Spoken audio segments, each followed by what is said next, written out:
Hello my Jesus baby. Hello mes amours, hello mes bien-aimés de Jésus-Christ. Aujourd'hui on se retrouve pour une nouvelle vidéo.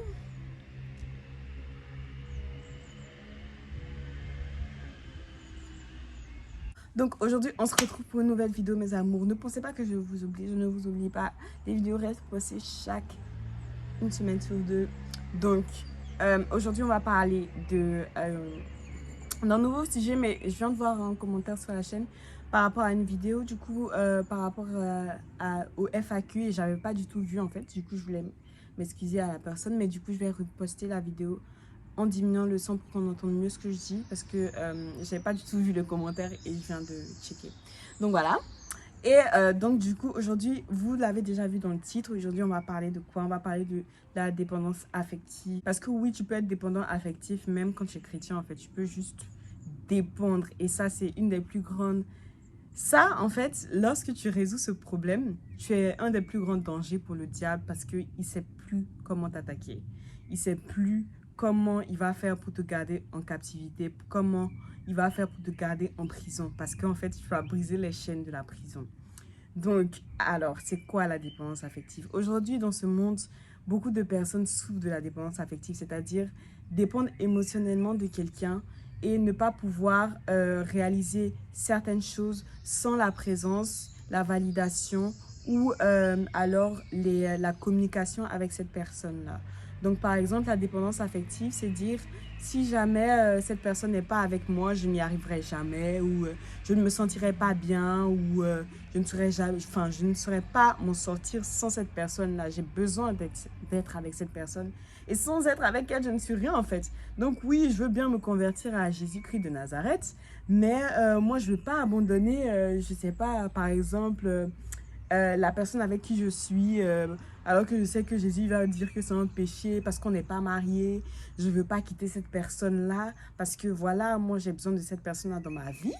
Et, ou encore même, ça peut être juste par rapport à quelqu'un d'autre, enfin, je sais pas, n'importe qui, ta famille, par exemple, ne pas pouvoir vivre d'une certaine manière parce que les gens de ta famille sont habitués à, à une autre manière de vivre et donc tu te dis, mais qui est-ce qui va me comprendre en fait? Les gens, ils vont penser que je suis folle si, par exemple, la Bible dit de ne pas aller fumer et que ma famille, elle a l'habitude d'aller dans des bars et dans des boîtes de nuit pour s'amuser et on a l'habitude d'y aller ensemble même pour pouvoir rigoler, pas forcément pour faire des folies on va dire, mais pour pouvoir rigoler. Mais la Bible dit même ça il faut pas toucher.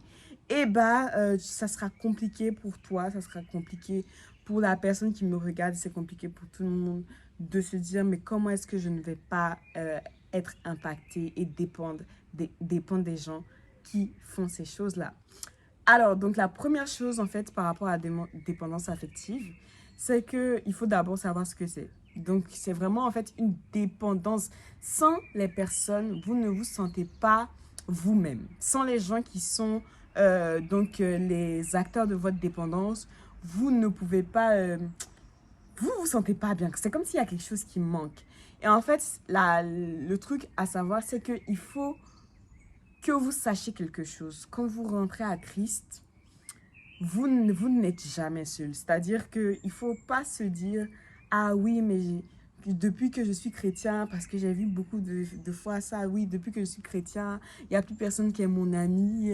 Enfin, les gens, ils ne sont plus avec moi et tout. Les gens, ils ne sont plus... Non, j'ai plus autant d'amis qu'avant. » Mais sachez que ça dépend de qui sont vos amis, en fait. Qui vous voulez avoir? Des vrais amis? Parce qu'il existe des vrais amis. Mais qui sont-ils? Qui sont ces amis-là?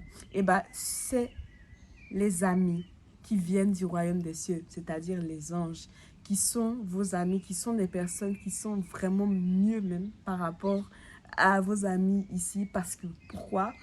Parce qu'ils savent mieux ce dont vous avez besoin que vous-même, vu qu'ils sont toujours avec celui qui vous a créé. Donc, ces amis-là, eux, ils vous donneront des conseils, même que vos amis qui sont là ne pourront jamais vous donner. Ils vous comprendront comme vos amis qui sont là vous comprendront jamais.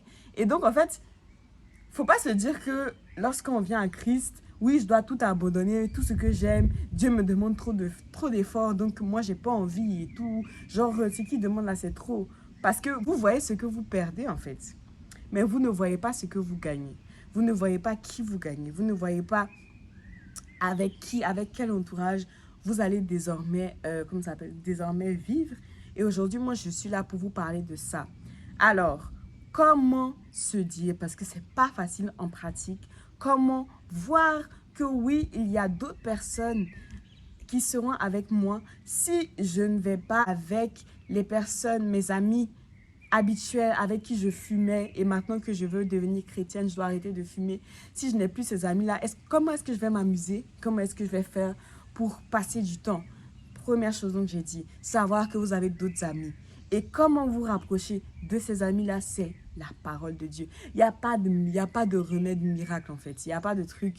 Ça demande, c'est une relation. Donc ça demande de la volonté, ça demande de la détermination, ça demande de la patience. Donc lire la Bible va vraiment vous rapprocher des anges, parce que les anges, c'est des personnes qui connaissent la parole, mais surtout qui vivent par la parole et qui sont prêts à tout pour la parole de Dieu, qui sont prêts à tout pour faire vivre l'amour de Dieu en fait. Donc, c'est vraiment ça. Lorsque vous allez lire la Bible, le Saint-Esprit va, lui-même là, il va vous faire sentir qu'il est là.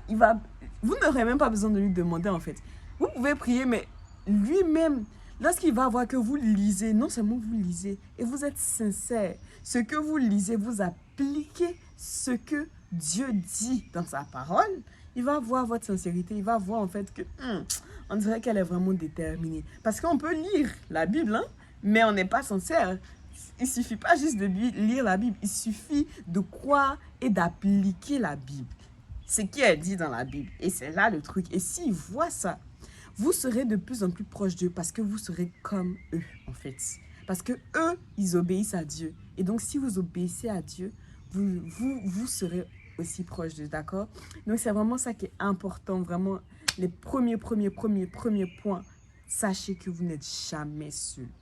Vous avez une véritable famille, mais qui a besoin que vous faites un pas vers elle, parce que ces personnes-là ne sauront pas intervenir dans votre vie tant que vous ne leur avez pas donné accès. Vous donnez accès comment? En lisant la Bible, en appliquant et en aimant, en faisant ça vraiment par amour pour Dieu, ses commandements, en suivant ses commandements, d'accord? Et donc, c'est vraiment ça. Une autre chose, c'est que il faut arrêter de voir l'évangile comme un évangile de restriction. C'est-à-dire, les gens aujourd'hui, ils voient juste arrêter dans la Bible. Ils voient juste, la Bible dit de ne pas faire cela, la Bible dit de ne pas faire cela, la Bible dit de ne pas faire truc, la Bible dit de ne pas faire ça. Mais les gens ne voient pas ce que la Bible dit de faire. La Bible offre. La Bible ne fait pas que dire, ah, ne faites pas ça. Elle dit, au lieu de ça, faites ça. Parce que si vous faites autre chose, vous avez comme ça s'appelle, non seulement vous avez la liberté, mais vous allez encore être plus heureux. Vous allez être encore plus en paix. Vous allez être encore plus épanoui. Parce que ces choses-là, elles ne vous feront pas du mal, non seulement à votre corps, mais à votre esprit. La cigarette, on sait c'est quoi les dangers de la cigarette. On sait c'est quoi les maladies. On sait c'est quoi. Et vous avez besoin de... Quand tu prends en fait ta cigarette, tu as besoin de détruire ton corps pour que ton esprit soit un peu heureux pendant un laps de temps. Donc en fait, tu perds forcément à chaque fois pour gagner même un petit truc comme ça qui s'en va après. Futile. Mais Dieu dit non. Moi, je veux mieux. J'ai mieux pour toi. Ça, c'est rien. Moi, je ne donne pas les miettes à mes enfants. Je donne un véritable festin. Je donne ce qui est meilleur que la qualité. Au-delà de la qualité de la qualité. C'est ça que je veux te donner. Donc, viens. Suis-moi. Parce que j'ai besoin que tu comprennes que tu as besoin de moi. Et que ce que je dis dans cette parole, ce n'est pas pour t'empêcher de faire les choses, mais c'est pour te guider vers une nouvelle manière de vivre les choses. C'est ça la Bible en fait. La Bible, ce n'est pas arrêter. La Bible, c'est plutôt changer et il y a une nouvelle voie. Il y a une nouvelle voie. Donc vraiment, je sais et j'ai rencontré des gens qui ne voient que la Bible comme un manuel de restriction. Mais c'est parce que l'être humain, nous tous, nous ne nous intéressons pas à ce qu'il y a de plus. C'est ça la vraie question. Le Seigneur te demande, oui, je te demande d'abandonner ces choses. Mais est-ce que tu sais pourquoi je te demande d'abandonner ces choses? Est-ce que tu sais ce que j'ai dans le stock pour que je vois que tu aimes cette chose-là et moi je te dis d'abandonner? Tu sais pas en fait. Tu sais pas c'est quoi. Tu sais pas c'est quoi. Donc c'est ça, c'est comme lorsque on fait des choix, des fois et tout. Tu prends des risques mais tu sais pas ce qu'il y a derrière. Alors que Dieu il dit, le risque que tu prends en moi là, c'est sûr que ce qu'il y a derrière là, ça sera bien. Lui il t'assure ça. Et comment véritablement sortir de cette dépendance affective là? Déjà, il faut reconnaître que certaines personnes n'ont juste pas lieu d'être dans nos vies.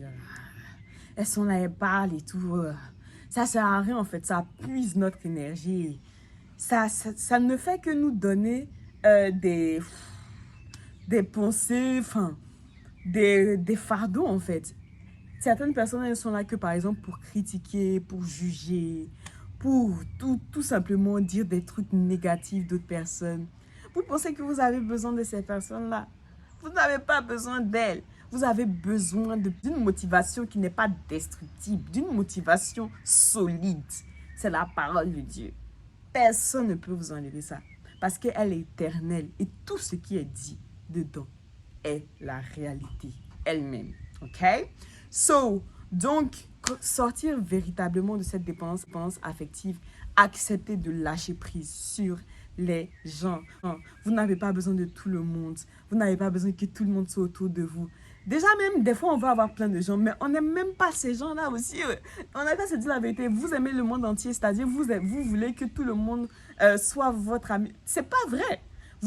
En réalité, ce que toute personne veut, c'est de véritables amis, des gens de confiance, des gens à qui vous savez que vous pouvez faire confiance. C'est ça la réalité. Mais on n'a pas besoin de ça. Donc, accepter de lâcher prise sur certaines personnes. Ensuite, sortir de la dépendance affective, c'est également voir en fait le positif dans toute chose. Voir véritablement que chaque chose, toute chose concourt au bien de ceux qui aiment Dieu. Toute chose concourt au bien de ceux qui aiment Dieu. Même une mauvaise décision qu'on a prise, il faut se dire que Dieu peut et il va changer les choses. Si on croit, tout dépend de nous. Tout est entre nos mains en fait. Tout dépend de ce qui est dans notre tête et dans notre vie. Une fois que vous êtes libéré des personnes donc, qui étaient pour vous une dépendance émotionnelle, vous allez voir que maintenant vous allez dépendre de la Bible. Vous allez dépendre de la parole de Dieu. Parce que comme j'ai dit, ce n'est pas une question de supprimer juste des choses. Oui, Dieu, il me demande d'abonner ça, il me demande d'abonner ça. Il ne veut pas juste que vous supprimez des choses. Parce qu'il sait que vous aimez ces choses-là. Il dit non. C'est parce que je te demande de supprimer ça. Parce que je veux que tu t'attaches à ma parole. Je veux que tu dépendes non des personnes, mais de ma parole, de mes mots. Parce que ça, tu as besoin de dépendre de ça. Et quand tu vas dépendre de ça, tu vas être plus fort, tu vas être plus solide, tu vas être plus heureux, tu vas être plus... C'est-à-dire tu vas être totalement différent. Il n'y a pas quelque chose qui va pouvoir t'arrêter en fait. Parce que tu es dépendant de la bonne parole. Vous voyez ou pas? Donc voilà, c'est ça. Sortir de la dépendance affective. Réalisons que Dieu est vraiment là. Et Dieu est vraiment présent dans chaque mot de sa parole. Amen. Ensuite, ce que je dirais aussi par rapport à la dépendance affective, c'est que la dépendance affective vraiment nous empêche d'aller au-delà de nos capacités parce que nous pouvons être... Des fois, on peut faire beaucoup mieux que ce qu'on voit. Ça peut vous empêcher tout simplement d'avancer dans votre vie, d'avoir des vraies opportunités, enfin, de rencontrer les personnes qui sont vraiment importantes, qui sauront vraiment vous pousser là où vous devez réellement arriver. Si vous ne lâchez pas prise sur les personnes dont vous êtes dépendante, et bah, les vraies personnes que vous devez rencontrer, en fait, vous ne les rencontrez jamais. Les vraies opportunités que vous devriez avoir, vous ne les aurez jamais. Donc, vous perdez votre temps. Et vous êtes en train de gaspiller votre vie. En fait. La vérité, c'est avec votre vie que vous jouez. Donc, faisons attention. Faisons attention. Faisons très attention. Et la dépendance affective n'est pas une question de juste quand tu es chrétien et tout, ouais, tout s'en va. Non, hein. Même si tu es chrétien, tu peux être bien dans la dépendance affective. Et très bien même. La dépendance affective, tu peux être dans la dépendance affective avec les gens de l'église. Parce que les gens de l'église aussi, il ne faut pas oublier qu'ils ne sont pas la parole de Dieu. Donc, tu peux être aussi dépendant d'eux. Tu peux être dépendant des amis chrétiens. Tu peux être dépendant de tes amis de classe. Tu peux être dépendant de ton environnement, en fait, de ton milieu. Et tu es dépendant à partir du moment où tu n'arrives plus à faire les choses sans eux. Et c'est pour ça que moi, avant, en fait, j'étais très... Enfin, il y avait beaucoup de choses que je faisais pas, voilà. Mais aujourd'hui, je vais vous parler de ça dans une autre vidéo parce que c'est vraiment consacré à une autre vidéo. Mais aujourd'hui, il y a certaines choses, ça c'est vraiment pour une autre vidéo, mais je vous donne un preview. Genre, aujourd'hui, il y a certaines choses que j'ai pas besoin que les gens soient là pour que je puisse faire, en fait. Que tu sois là ou pas, je vais réaliser ce que j'ai à réaliser. Je ne t'attends pas et je ne t'attendrai plus. Pourquoi? Pas parce que je suis en colère contre toi, mais parce que en fait, lorsque je ne vais pas réaliser ces trucs que Dieu a mis à mon cœur en réalité, je vais après t'en vouloir, mais sans le savoir en fait. Après, je vais me dire, mais pourquoi j'ai pas fait ça et tout, mais c'est parce que j'étais avec lui, non, non, non, alors que la personne n'a rien à voir dedans. La personne n'a rien à voir dedans, mais c'est nous qui avons mis une dépendance sur ce que la personne veut, sur ce que la personne fait, sur ce que la personne pense en fait. Alors que si on n'attend pas la personne, on va même pas voir la personne pour lui demander son avis à propos de ça, à propos de ci, à propos de tout ce qu'on fait. Parce que c'est pas tout, on ne demande pas l'avis à propos de tout. On ne demande pas l'avis, il y a des trucs, Dieu va vous donner la conviction que wow, like, now, vous devez faire ça. Vous devez arriver là-bas. Vous devez faire ceci. Et vous n'avez pas besoin de la validation, ni la approbation de qui que ce soit. Moi, pour commencer cette chaîne, j'ai pas eu besoin de quelqu'un. Pourtant, j'étais proche, mais j'ai pas demandé l'avis de qui que ce soit, en fait. Pourquoi? Parce que Dieu m'a dit, c'est sûr et certain que ça, c'est ce que je veux que tu fasses. Je t'emmenais à faire ça. Point. J'ai pas besoin de la validation.